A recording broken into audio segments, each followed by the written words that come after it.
Hi everybody, thanks very much for joining us on our next series of Return to Minis. Introduce myself, my name is Neill Alcorn, Rugby Development Officer for the North East region. We've got Joey Sparks here today from the South East. He is our Rugby Regional Lead for the region. Today we're going to talk about the Under 8s, which is P4, and we're going to go through some content and some games for them. So first thing I just want to ask Joey is there any key themes, key learnings that we want our coaches to think about for the start of the season? Yeah, I think it's important that coaches don't lose sight of why they actually coach. So the key messages are still going to be exactly the same. So the process might look a little bit different in this environment. But in terms of the key outcomes, so ensuring that the players are having fun, that the session is safe, and that the players are getting some learning out of it, that still remains a priority. Yeah, perfect. Brilliant. Okay. So what we'll do now, Joy, is I'm just going to share the screen here with you, and we will go into can you see that okay? Yeah, I can now, Neil, yeah. Perfect. Okay, so Joy, if you just want to start with regard to, the building many foundations, just talk a wee bit around that, and we can go through bits and pieces. Yeah, I think the key messages here, obviously we're dealing with under 8 kids. So again, we want the kids to have the ball in 2 hands, make sure the good habits are encouraged. You know yourself, whenever you're at sessions, and a lot of many coaches will agree that a lot of players will bunch up around the ball. So, a big thing there is looking at the space, attacking the space, and playing sort of heads up rugby. In terms of defence, I suppose they're going to be their first encounter with contact. So, we want to ensure obviously the main technique is safe, and obviously it's done in a controlled way as well. But obviously just the key principles of that as well, trying to obviously ensure tackles are below the waist. So the key concepts there to try and encourage good practice. Excellent, really good. And then we'll move on to the mini breakout themes. Can you just kind of talk us through the 4 key themes and what the coaches can get out of it? Yeah, well, I suppose we're really, as I mentioned earlier, we're really looking for good practice here. So it's really important for coaches at this age group, especially, to ensure that the key technique and the key messages are obviously, developed and worked on. So I guess here what we're looking at are the 4 main themes of ball movement, ball carry, tackle technique, and breakdown. And I guess just some key pointers for coaches to highlight whenever they're focusing on those different techniques. And as I say, just make sure that those are really honed in and that good technique is encouraged and developed as they progress through mini rugby. Yeah, I think some of them key pointers are brilliant. I can even, you can see some stuff I even remember from when I was getting teaching or getting taught how to do stuff. So yeah, they're really good points to get to. Brilliant. Yeah. And then we'll move on to our breakout games. We have 4 key games again, yeah, and the themes behind these guys. Yeah, well, I guess the message coming out here, I suppose, is we wanted to try and align sort of games that kids will then begin to recognise as they move into youth and adult rugby. So try and be consistent and ensure that those key themes are encouraged. So with Fiji rugby, and obviously we'll go into a little bit more detail, looking at a little bit of ball carry continuity. So trying to get players to go forward, to move on to the ball and just play with their heads up, really. For France, spatial awareness, so maybe taking some players out of the game, modifying the defence. Then with Samoa, I suppose the main theme really would be progressing on to a bit of decision making, looking where their support runners are, and just encouraging good pass and good communication, etc. All Blacks game, I suppose we're trying to put a wee bit of a time pressure on it, to try and obviously give the attack a little bit of time to make decisions and just explore the pitch and just see for themselves what's in front of them, and obviously to try and score tries and to go forward. Excellent, good. And to be fair, a lot of kids will hopefully know the games, and it's brilliant that we can have it from, as you say, from minis right the way through. It's a good idea. Excellent. So we'll go on to our. Sorry, go ahead. Yeah, no, I was just going to say, it's just going to develop that a little bit, just in terms of, like you say, you can call there's lots of different names for lots of different small-sided games for kids, but I think when we were chatting about this and looking at this in a bit more detail, that we felt that kids will relate to the games more, and as we mentioned, as they progress through into youth rugby, etc., they'll be able to then go, I want to play Samoa, and they'll know what that looks like and the key concepts and themes that want to be developed out of that as well. Yeah, 100%. Really, really good. Okay, so just on to our Fiji game, if you could talk us around that. Yeah, so really it's just looking at a good bit of movement and ball carry, so with continuity added in. So in terms of the game, so the attack must score within 6 touches of the balls turned over. So really simple. So what you're trying to encourage here, as I probably mentioned before, is ball in 2 hands, going forward with the ball, for players looking at what's in front of them, not making it easy for the defence. So trying to move the defence, not run straight at them, maybe encouraging good footwork, evasion skills to maybe create a bit of a space for a support player. So communication's key here. We all know that there's the kids who will just try and keep hold of the ball and obviously just try and do route one, but we're obviously trying to encourage the players, as I say, to use a bit of good footwork, good communication skills, and just to develop their passing with 2 hands on the ball and good communication. Excellent. Yeah. No, it's always good when the 6 touches that will test the players, no doubt, as well. Excellent. Yeah, absolutely. On to France. Yes, with France, the theme then I suppose is ball movement. So, trying to get the players to hold their lines of running, to go onto the ball with some pace, to get some go forward and some good continuity. So the main sort of development here, I suppose, is trying to modify the defence.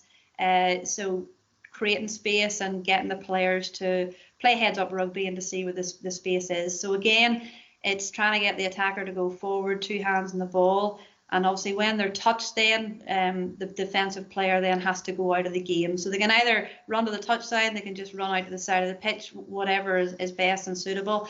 And then it's up to the attack, who have a few seconds to recognise where that space is opened up and to try and get support and go forward through that space. So, as you know, it's really, really difficult for players sometimes to be able to realise what sort of the game is trying to develop. They're too busy just trying to just pass the ball and just run at players. So it's really getting the coach to focus in. Look, this player's been touched. The space is opened up from the defender leaving the game. Where is that space and how are you going to move into that space and try and obviously go forward and try and score. Excellent. Yeah, I think that'll be a great one.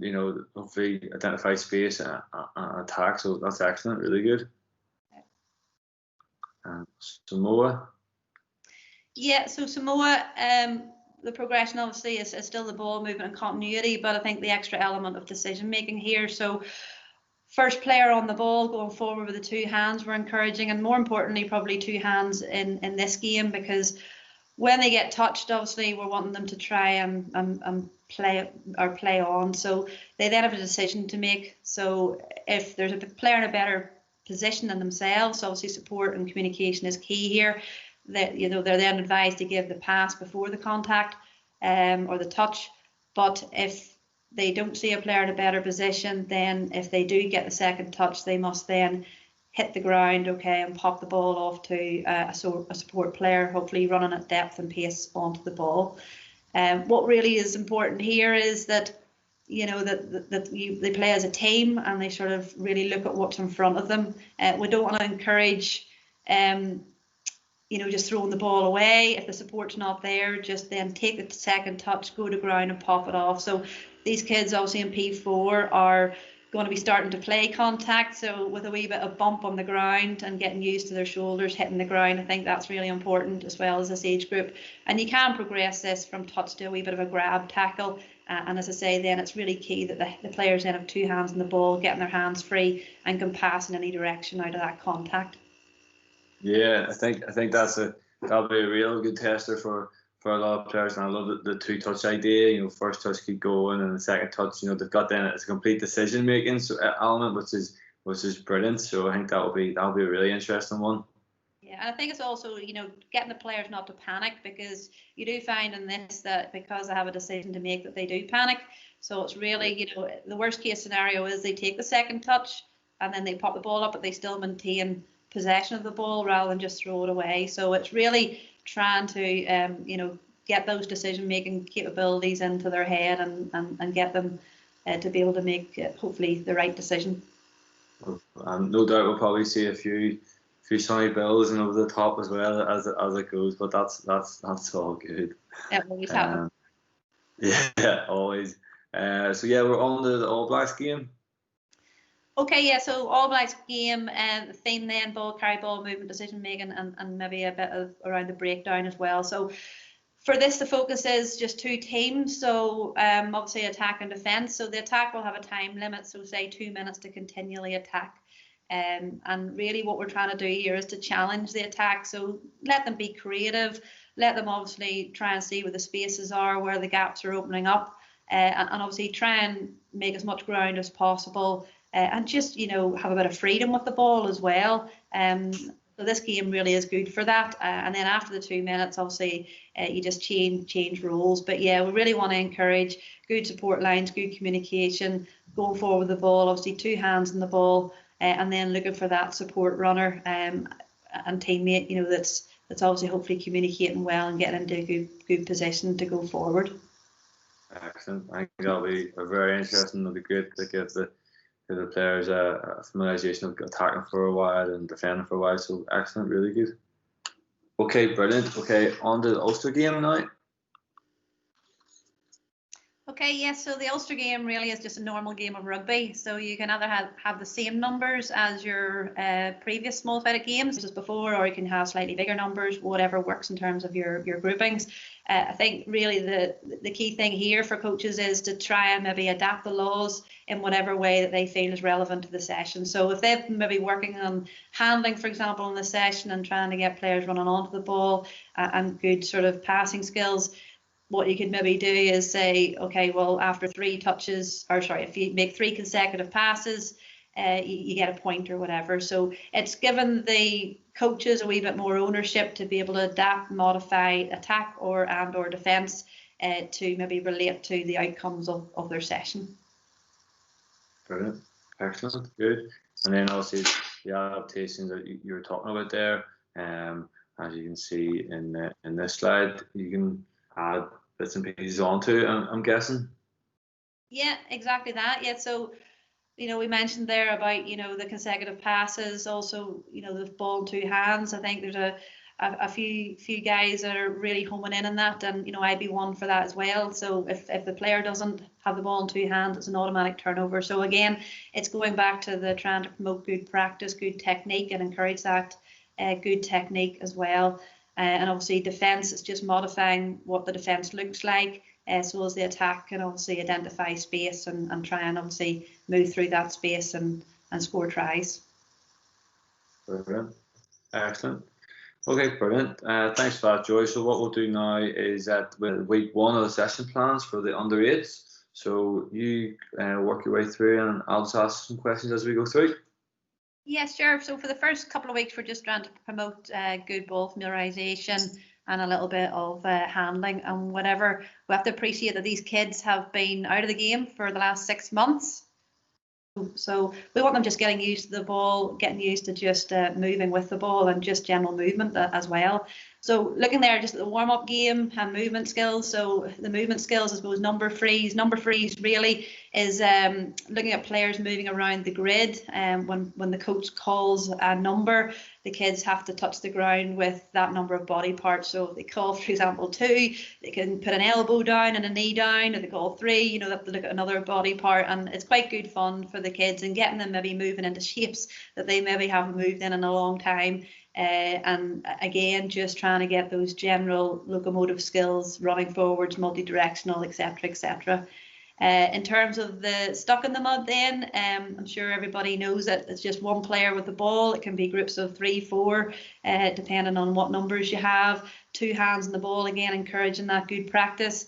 And when the coach shouts go, they have to run around the grid and try and catch as many of their teammates on the back with the ball, not the head, on the back, because a lot will try and get away with that as well. Once the players are caught, they can become frozen, or they can just go out of the grid, depending on what sort of the coach wants to do.